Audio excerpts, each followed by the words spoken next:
Good morning, class. Welcome to science class. Standard 7, chapter number 2. Plants, structure and function. Yesterday we have covered the part stem and leaf. In that we have seen the work of stem, the function of stem and how the structure of stem. That points we have covered yesterday. In a case of leaf, we have seen the different parts of leaves, the types of leaves. Today we are going to see the different types of leaves arrangements on a stem.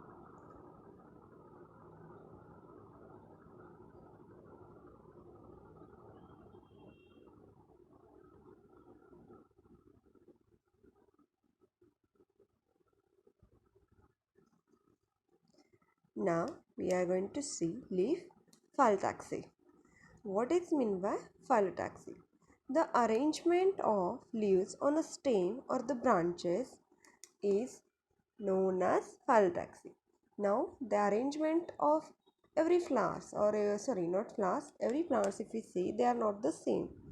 In the case of different plants, the arrangement of the leaf are different in each of them.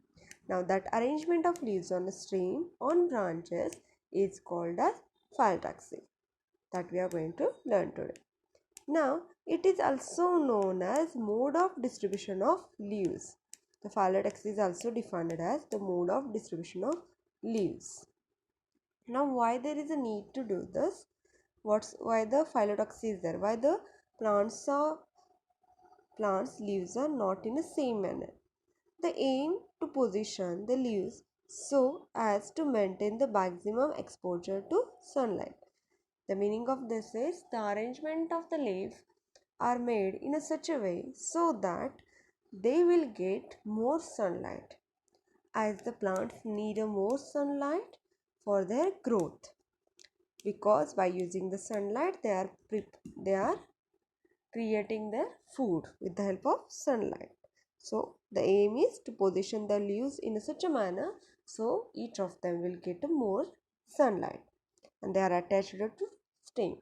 The function of leaves is to create the food for the plant. How the food will be created? With the help of carbon dioxide. There is a small pore like openings on the leaves. It's very small openings, that is called as stomata.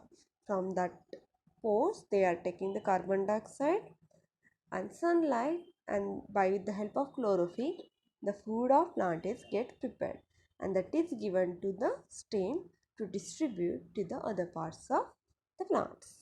Okay, now you understood the phyllotaxy. Phyllotaxy is nothing but the arrangement of leaves on a stem or branches. Phyllotaxy is also known as mode of distribution of leaves, and this arrangement is for so that the plants will get more and more sunlight.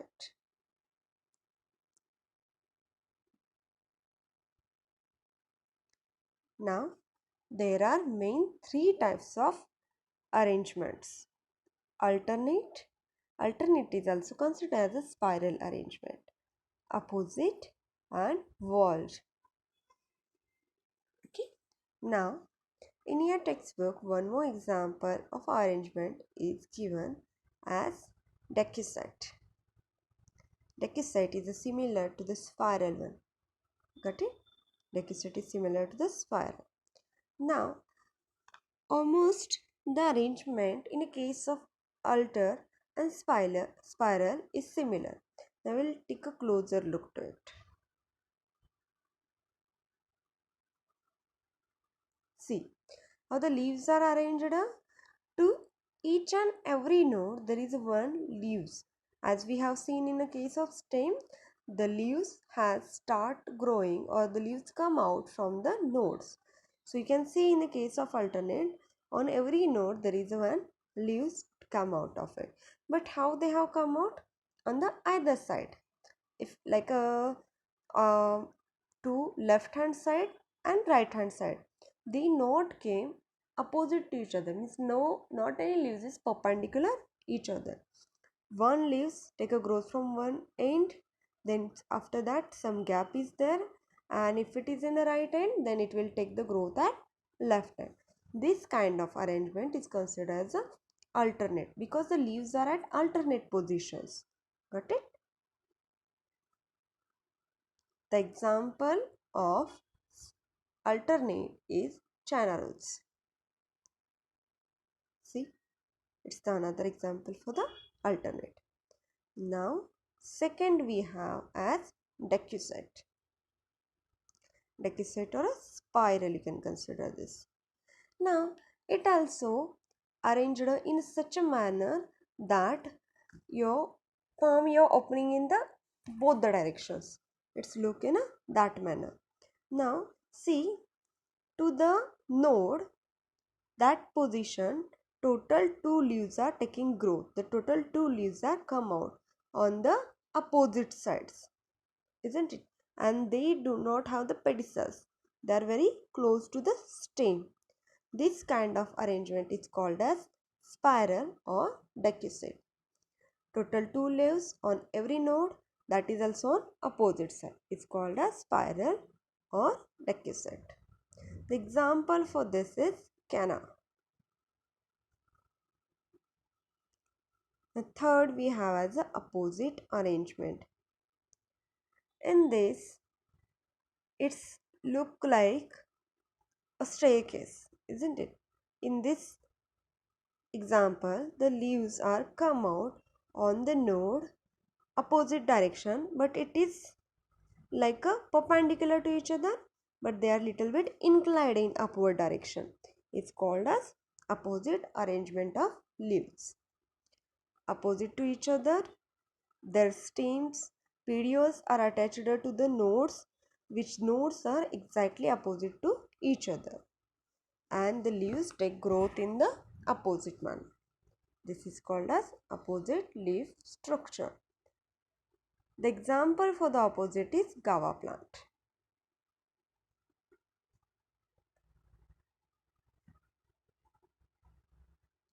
Now, last point we have as whorled. Whorled is the arrangement in which two or more than two, means total three we can see. Almost we are see this, mostly we are able to see the three leaves at a same node, at a same position. Okay, two will move to the other side and one will be in the another side, but total three are there. In each you can see there are total three leaves. After some gap, again three leaves. After some leaving the gap, again three leaves. Such arrangements is made in the first leaves arrangement.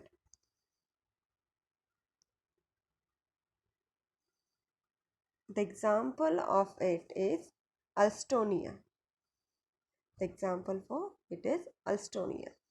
You get it? In alternate on the either side, but one after another, not at the same node.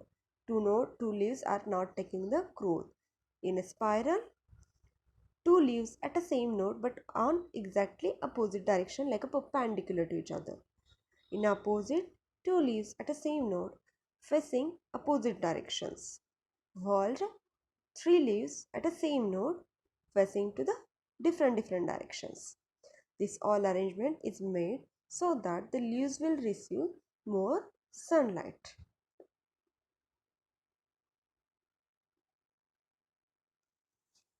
Now next we have as venation.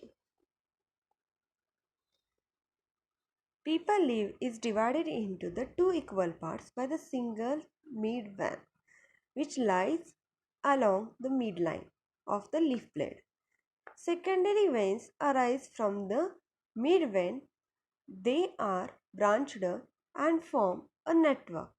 This network is called as reticulum. On the other hand, if we take the maize leaf, all the veins are parallel and running from the leaf base to the leaf apex in a parallel manner only. Thus, the paper leaf blade has the reticular venation and the maize leaf has the parallel venation. You can refer to your page number 13 for this. Okay. Now, there are basically two types of venation. Depend on the veins we have seen. Except the mid vein, there are small veins are also there on leaves, and how the structure of them is decided they belongs to which category, which venation they has belong to.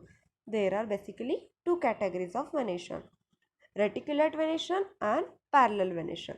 If you take a people leaf, it's not a people but near about to that. If you take a people leaf, we can see the mid vein, midrib we are calling it as. From that we have found there are so many small veins. If we see under the microscope, we have seen the so many small veins are there, which is forming a network, net like structure they are forming, and the function of these is also collecting the food from the stomata or the created on the small parts of leaves and giving to the midrib, and from the midrib this will be provided to the stem. Is the function of them. If there is a more number of veins, they are comes under the compound complex, sorry, not a compound, complex. Now if there is a number of veins on this and they are not parallel, mostly the dicot plants have such a vein arrangement, such a venation in their leaves. Dicot plants have the reticulate venation on the leaves. So the example for this will dicots will be mango, hibiscus is the example of them. Now for the parallel, the plants who are monocots. Monocots I told you, single cotyledons, those who are having are monocots. The plants who are monocots, they have the parallel venation arrangement. What is meant by parallel venation? In the leaves of, this is a maize leaves, in the leaves of maize, all veins are parallel. You can see in the picture they are parallel to each other, running from the leaf base. Where is the leaf base? The point where the leaves start from the stem is called as leaf base. From that to the apex point, they runs in a parallel manner. This is called as parallel venation. Got it? Parallel venation. The example of parallel venation: banana, bamboo, wheat, maize are the example of it. We will see the difference of it. We have considered basis for the comparison, means on what basis we are going to compare them: parallel venation and reticulate venation. Now see, in a parallel venation, when the veins or the nerves, that small lines of the veins are also called as nerves of the leaves, are arranged parallel to one another all over the leaf blade or lamina. Lamina and leaf blade, we are knowing the flat surface of leaf. It's called as parallel venation. And in a case of reticulate venation, when a vein or the nerves show the network or a wave-like arrangement all over the leaf blade or a lamina, it is called as reticulate venation. Now, one more observation is there. Each of the veins are parallel to each other in case of parallel venation, and in case of reticulate, they form a network structure, a wave-like structure into it. Okay, produce a network or a wave-like structure. Now, where we have seen the parallel venation, it occur in monocot plants, and reticulate, it occur in dicot plants. The example of them is parallel banana, bamboo, wheat, grass, and maize.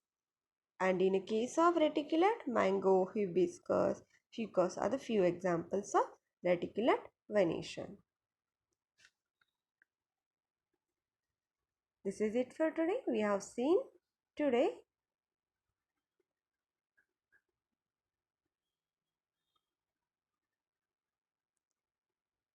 phyllotaxy, that is the arrangement of leaves on a plant, and the venation system of a plant and their difference. Now your today's homework is you have to write this difference in your notebook under the parallel venation, difference between the parallel venation and reticulate venation. Tomorrow we are going to discuss the hibiscus plant.